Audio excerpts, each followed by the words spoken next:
Advanced Principles Podcast, or app, was created to be an outlet for like-minded individuals to share in the broader conversations on leadership, retail market updates, and incredible personal success stories. On app, you will hear a collection of stories from the titans of the retail industry, as well as thought and practice leaders covering the spectrum of the economy. Please click the subscribe button and look for the newest episodes to be released. That was when we really started to see the power of technology and integrating technology into the sales process. What made you decide not to get back into retail, not to acquire another store and go down a different path?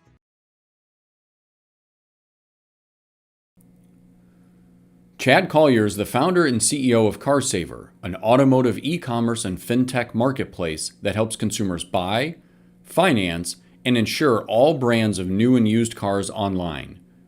CarSaver's technology powers e-commerce for some of the largest brands in the world, including Walmart, Nissan, iHeartMedia, and many of America's largest banks and credit unions. These national partnerships, along with Collier's leadership, have earned CarSaver numerous accolades, including the 2021 PACE Award from Automotive News and recognition as an Inc. 5000 top private company in America. Collier is a proud member of the Chickasaw Nation and created the Chickasaw Dream Foundation, which contributes to causes to help Native American entrepreneurs achieve their American dreams. All right, well, welcome Chad Collier to the App Podcast. Very expansive and impressive bio, I might add. I'm certainly excited to unpack your story and really get into your understanding of the industry and where we are today and where we're going. So thank you for taking the time to be a guest on our show. Thank you, Ron. I'm excited to be here. It's my pleasure. Yeah. So this is interesting because you have had the experience of being an actual dealer of several different rooftops yourself, going through a transaction and exiting the retail platform, and then getting into through a lot of different levels, the digital aspect of where retailing is today. But let's kind of look at the beginning and how'd you grow up and how'd you get exposed to the car business? Wow, that's it seems like it's been a long time, but I actually started in high school. My dad was a general manager of a dealership group out in Arizona, and I started washing cars. So I was a lot attendant. I would move the cars around, and actually, if I missed curfew or if I got in any trouble, I would be responsible for cleaning the film off of the inside of the windshields. And out in Arizona, Ryan, there was days it'd be 120 degrees outside. So that means it's 300 degrees plus inside. And when you start doing the inside windshield, you've got your arm up on that dash, and that dash is 300 degrees. So I would get where I would smell bacon burning, and I'd realize it was actually the bottom of my arm would just be, it would literally look like bacon. Wow.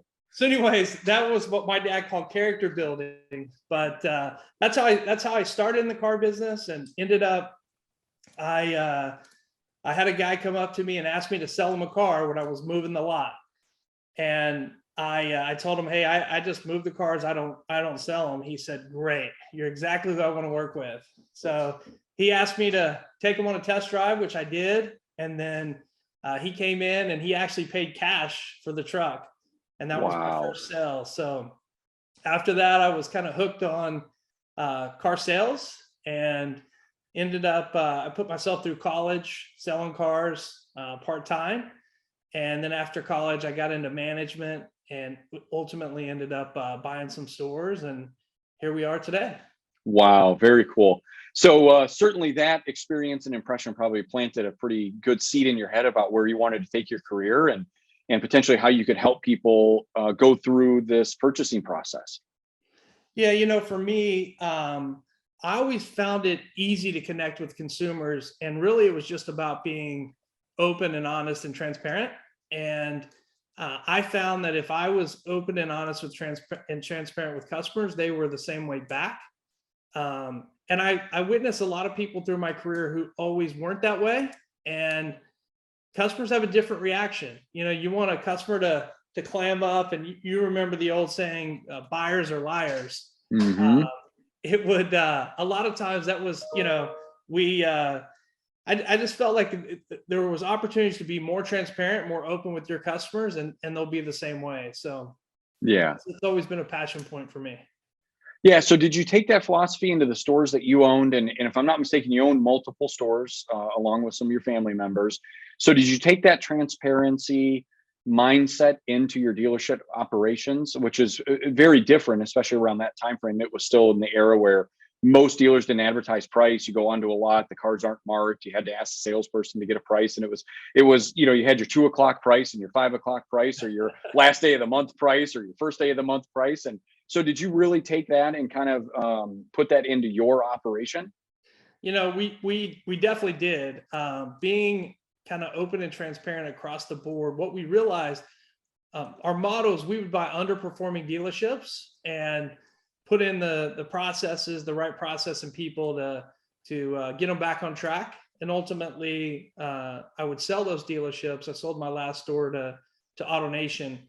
But one of the big things we realized is, to your point about the morning price and the afternoon price, is a lot of times you would have departments within a dealership. And so you'd have an internet department, and the internet price would be totally different than the price of a customer who walked on the lot.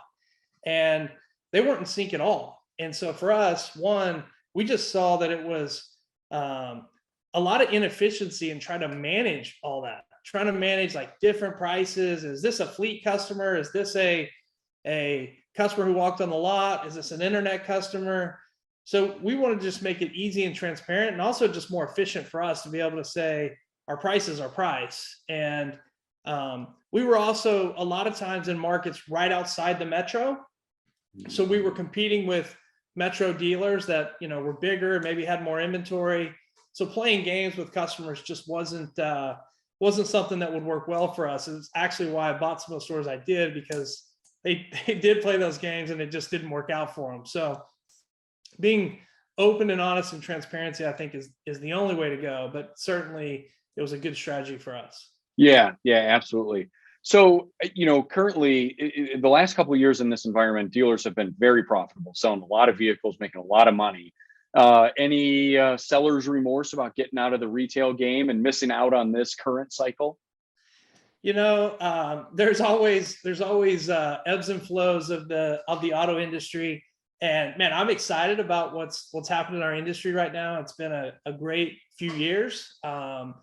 Obviously the inventory supply issue is a challenge we're all working through, but I'm excited what's happening for the industry. And at CarSaver, we're on a fun path. We're having a lot of fun doing what we're doing and trying to digitize the car industry. So I miss the dealership days some days, but now we get to work with thousands of dealers across the country, and so I still get my share of that fun, but having a lot of fun what we're doing now. Yeah, so cool. So when you sold that last store, and you were probably facing a bit of a crossroads to go and acquire another store, another group of stores, continue to turn them around. I'm sure that was very beneficial for the community and profitable for the books. What made you decide not to get back into retail, not to acquire another store and go down a different path? Yeah, it's a great question. So what we would do, Ryan, is we would buy an underperforming dealership, turn it around, and eventually flip it. And my goal at one point was I was going to try to be a dealership group and have, my vision was to have hundreds of stores and be one of the biggest groups. And I definitely had big ambitions. But when I got 3 stores, I realized that it's not as easy as it looks. You don't just multiply, you do good at 1, it's not easy to go do it 100. And so when we had 3 stores at one time, and it was a challenge. It was a challenge to keep all 3, running at full steam. And so what we realized is that a lot of the industry is very reliant on people and great processes with your people. And that's where we faced challenges as we started to scale. It was hard to get great people and get great people to do things consistently. So while I love the people in the car business, I we started building some technology to help us scale within our dealerships. And we saw that technology when we really took a hard look at it. It was very effective in what we were doing in our stores. And we saw when we implemented that technology, our stores were exponentially more successful. And so our goal was, instead of going and buying dealerships all across the country and being a big dealerships group, can we build a technology platform to enable these processes to happen digitally and make the same impact, sell as many cars, but do it through a network of dealers across the country? So that's when we really set out on that mission to become, the technology, one of the technology infrastructures for dealerships versus going and building them. Yeah. Now, did you grow up with an interest in technology? Were you a computer programmer? Did you get an IT degree, or was it always just kind of a passion for you? Yeah, so I didn't have an IT degree. I actually went to University of Oklahoma, and my first year, my major was management information systems. So okay, I did a year of that, and then I actually thought, man, these people are way smarter than I am. So I switched to business management. That was a much more general degree that was a lot easier to accomplish than the highly technical MIS. So I did a year of it. I would say that year definitely shaped some of my thoughts and still some of the decisions I may make today. But I wasn't a developer or didn't really grow up around a lot of that. But some of it has come naturally to me. Yeah. Okay. Now, there's been a lot of dealers that have sold out and gone on to other ventures, whether it's opening marketing agencies or anything that they experienced and had success within their own stores, you with the technology. Any bumps along the road of coming out of the gate, or did you sell the store, start a technology company, and here we are at CarSaver today? No, it's I would say there's always bumps along the journey. It's as you're growing a company, it's never easy. There's not very many companies who have been wildly successful that didn't have lots of ups and downs along the way. So I think that's part of the entrepreneurial journey of building companies. And for us, we've certainly had plenty of pivots in our model and took some different strategic decisions. Also, we've been impacted by things like a pandemic that the whole world went through, the last few years. That also helped us to accelerate some of the things we were doing. Maybe helped us to pivot on some of the other things we were doing. So I think, with anything, it's constantly weighing, are you on the right track and are you making the impact you want to make? Really, that's probably the most important. You can look at, hey, am I making money? Am I, there's a lot of other things people measure as success, but really, are you making the impact that you set out to make? And if you feel like you're notching up and you're making headway on that, you got to keep going. You got to keep, as long as you have the resources to do it, you got to keep fighting to make that difference in that mission that you set out to accomplish. Yeah, absolutely. So really now with CarSaver and its current platform, which we'll get into and kind of let you unpack what that is and the digital experience and the buyer's journey.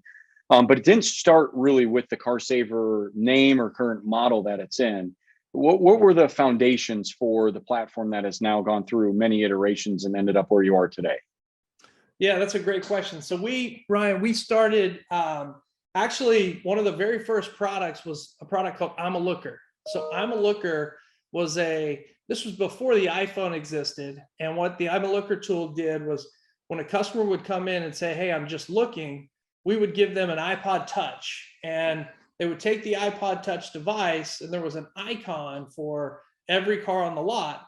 And they would touch that icon, and a lady named Lena would pop up on the screen, and she would give a complete presentation of that car. Wow. Now, again, this was over a decade ago. It's easier to imagine now with the iPhone, and our lives really revolve around our phone to a lot of degree. But this was prior to the iPhone even existing. It was an iPod Touch, and we were doing virtual walkarounds. What was interesting is we had a higher closing percentage when a customer came in and said they were just looking and they used the device than when a customer came in and said, I want to buy a Ford Mustang.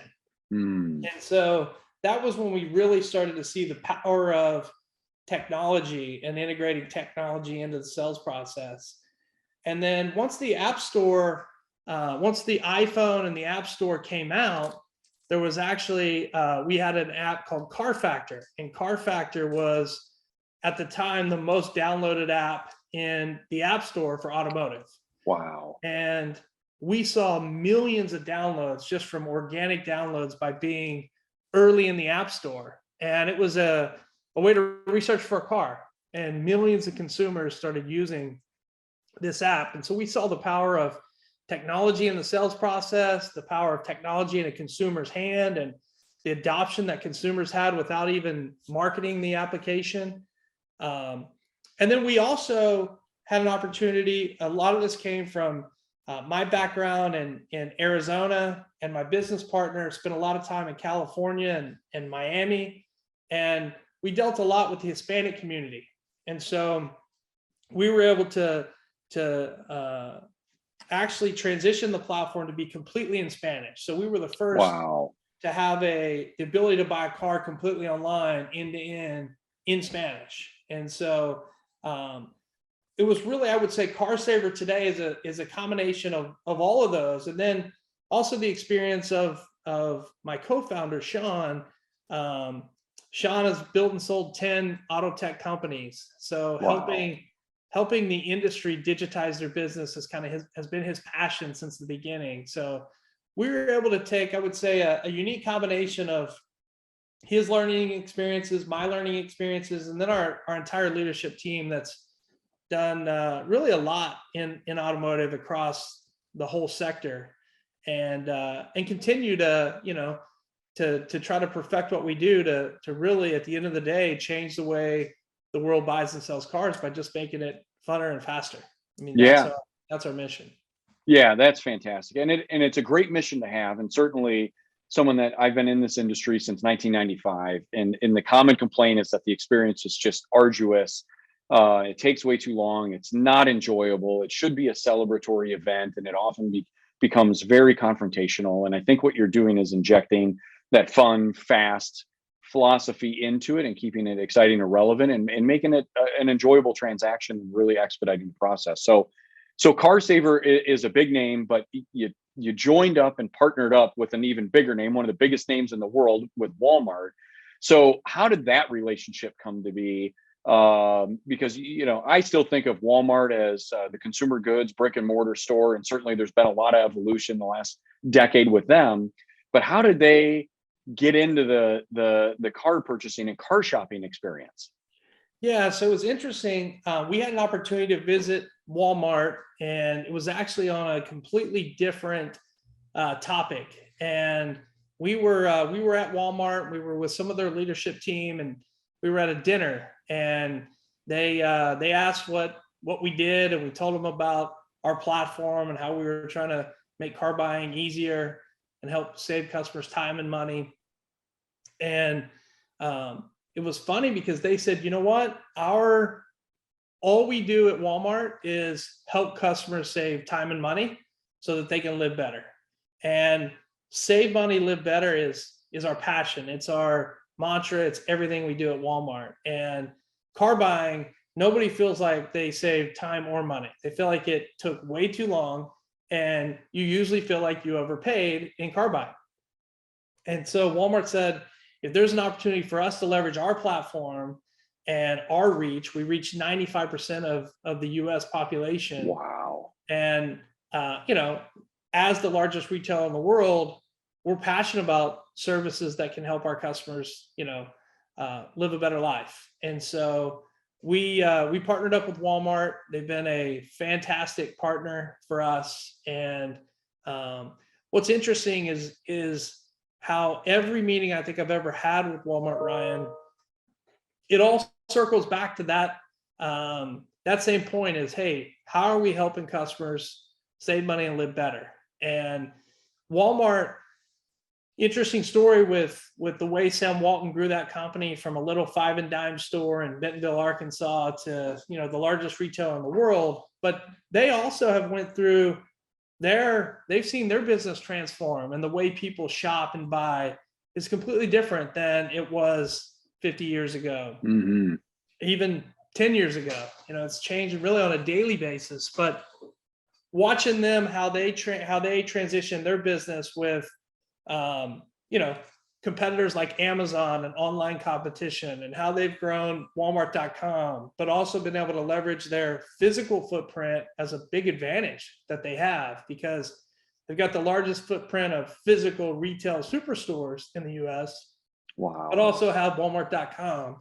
And it's a unique combination of how do they leverage both of those just to continue to provide the ultimate customer experience, which is what I think we're trying to do every day in auto, is how do we leverage technology? How do we leverage physical, our certified dealer partners and their physical footprints? And obviously they need to be there in the local community, serve the community, service those vehicles.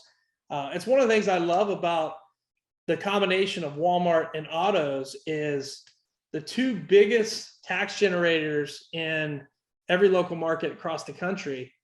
I shouldn't say every, but most local markets across the country are Walmart and dealers. If you take the taxes that are generated through Walmart, the largest retailer, and the automotive industry, one of the largest industries in the world, there's massive contributions going back into those local economies with jobs, taxes generated, obviously the contributions and charities that both of those do. So I think it's a great combination. I think there's a lot of learnings that Walmart's been through in the transformation of their business that the auto industry is also going through, that is very unique.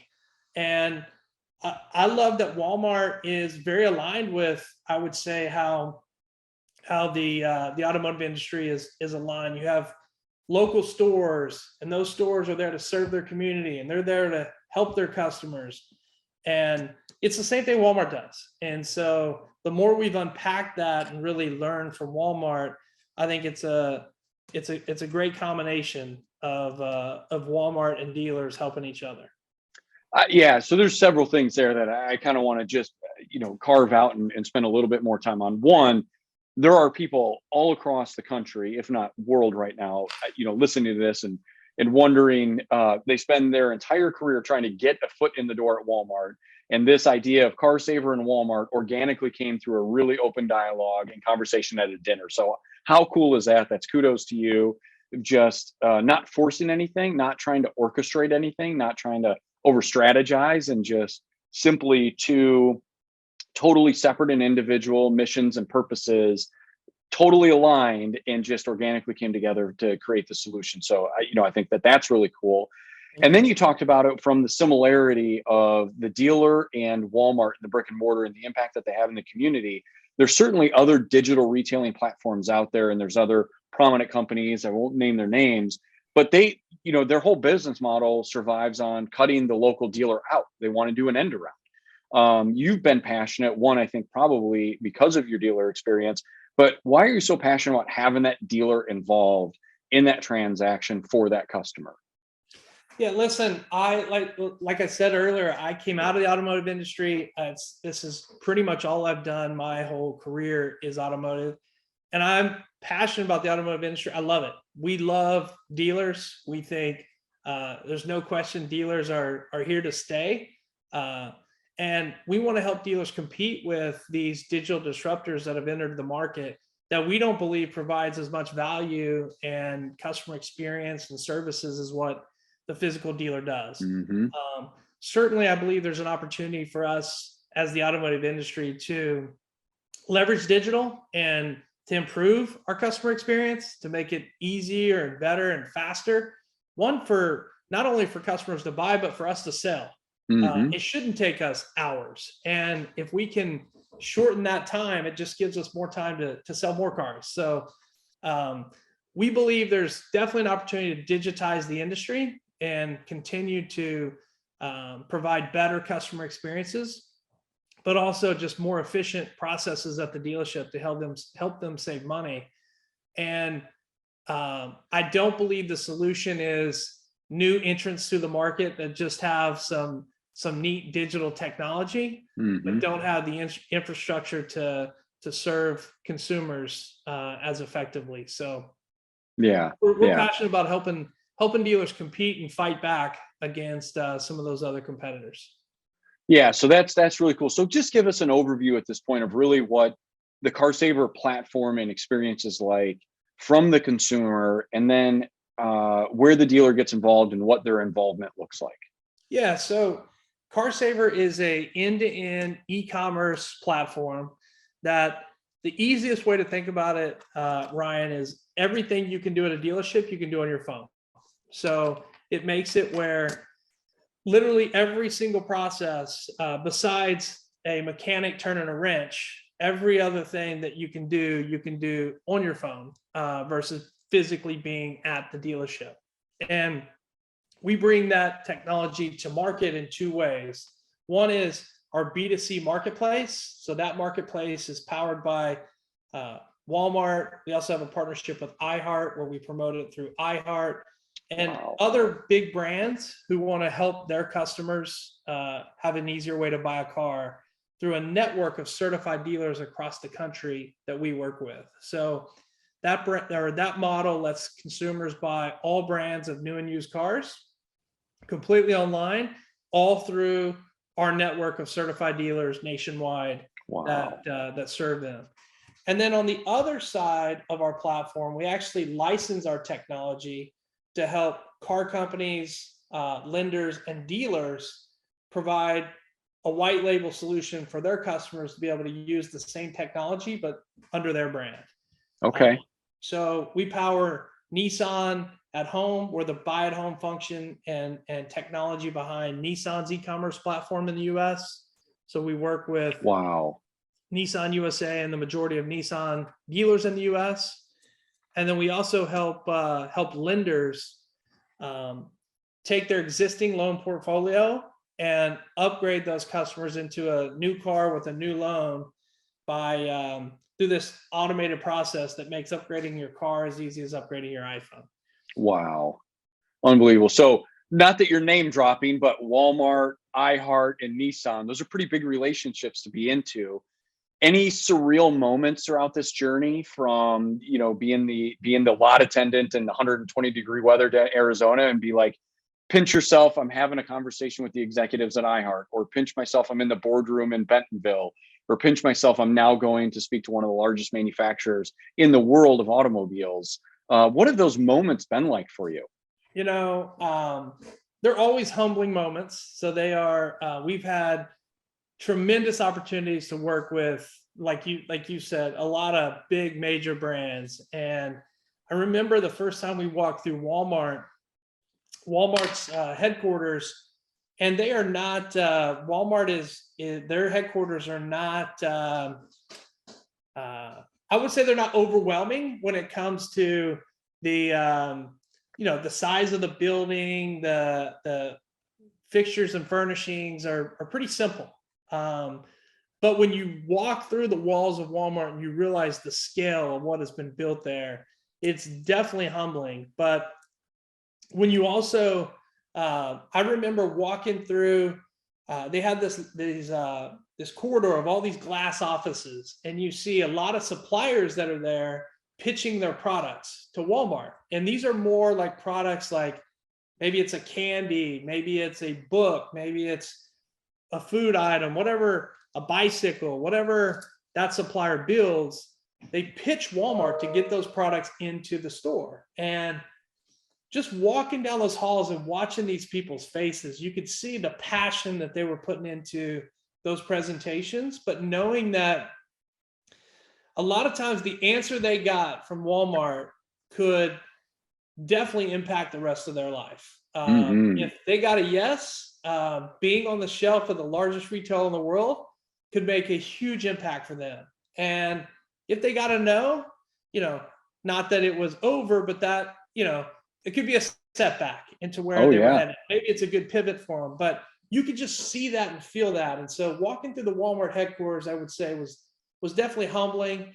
But then seeing the walls with Sam Walton and the quotes that Sam Walton had, that Walmart, their business revolves around today, and taking care of the customer and helping customers save money and live better. And the commitment that's there as you walk through those headquarters was amazing. Wow. We also got to spend some time at the Walmart Museum and just learning the history of Sam Walton, which, by the way, Sam Walton loved car dealers. So there was some history there, and some of the manufacturing plants and stuff had relationships with Sam. There were some unique connections with Sam and the auto industry, and you probably remember the red and white truck. Absolutely. That's kind of famous, but Sam loved automobiles, and so it was neat to see that passion. And then, working with companies like Nissan and companies like iHeart, who are global brands that have been obviously tremendously successful, and it's a big opportunity. It's a big responsibility to be able to serve brands like that, and it's humbling. But man, we've been super fortunate to be able to forge those partnerships and serve them. Yeah, that is just so cool and well deserved. I know you've been hard at work on it, and you've been committed and passionate about this. So it's great to see. Now, over the last 2.5 years, really a little over 2 years since the onset of the pandemic, there was a lot of conversation going on around digital retailing and what that looked like, and it was kind of the futuristic speak. At some point in time, people are going to be digital retailing. This is what it's going to look like. And then COVID hit, and all of a sudden people were stuck at home and forced to shop from the comfort of their own living room. So we were like hyper transported into this digital retailing platform. But from my lens, the big players in the traditional digital retailing space, which were, catering strictly to the auto dealer one-offs, didn't get the adoption rate that maybe a lot originally forecasted, whereas your business has just accelerated throughout the pandemic. So 2 questions. One is, why does it seem that there's this disconnect about what digital retailing is? And before you and I jumped on here and started recording, we talked a little bit about it means a very different thing to someone in rural Midwestern USA to somebody sitting in a large metropolitan area that's the utmost sophistication. Digital retailing to a dealer in the Midwest and rural parts might be advertising their car online with a price.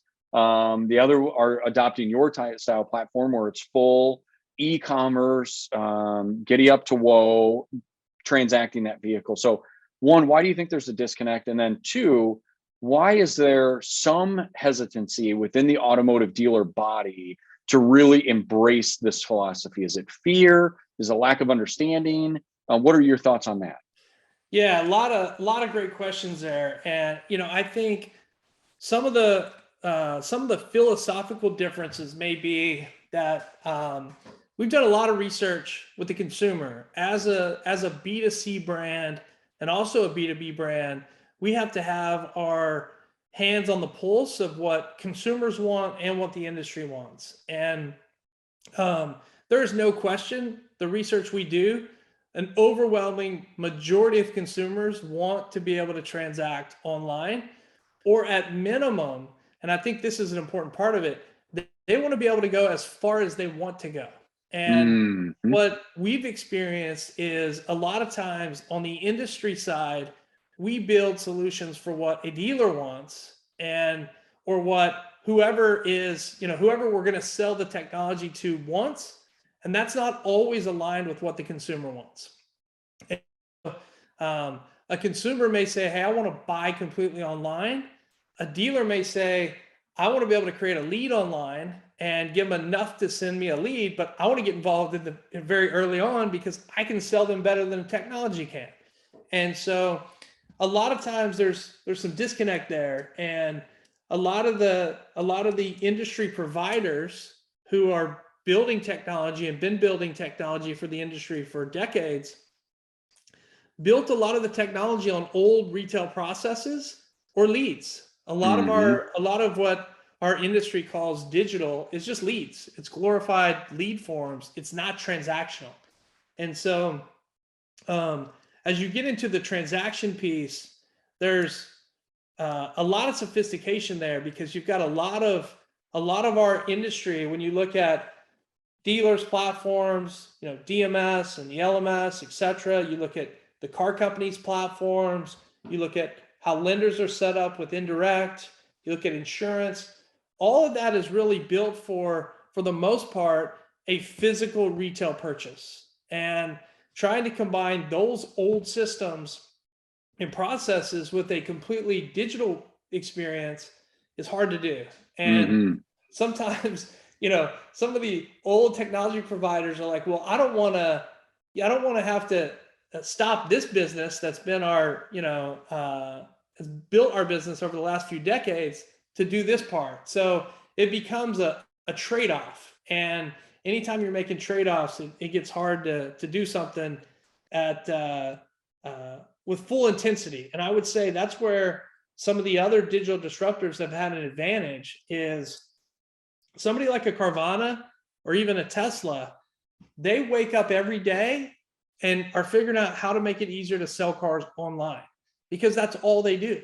They don't sell cars in a physical dealership. They're not a manufacturer selling cars to dealers.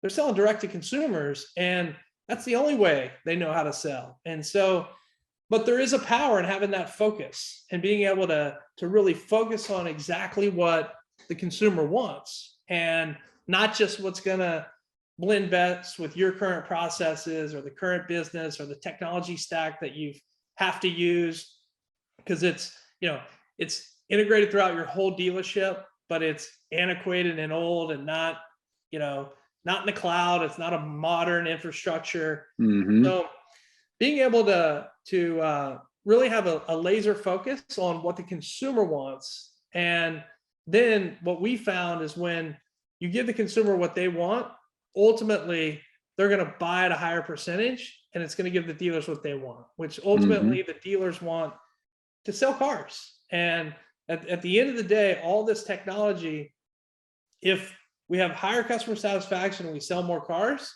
then we see huge adoption among the dealers.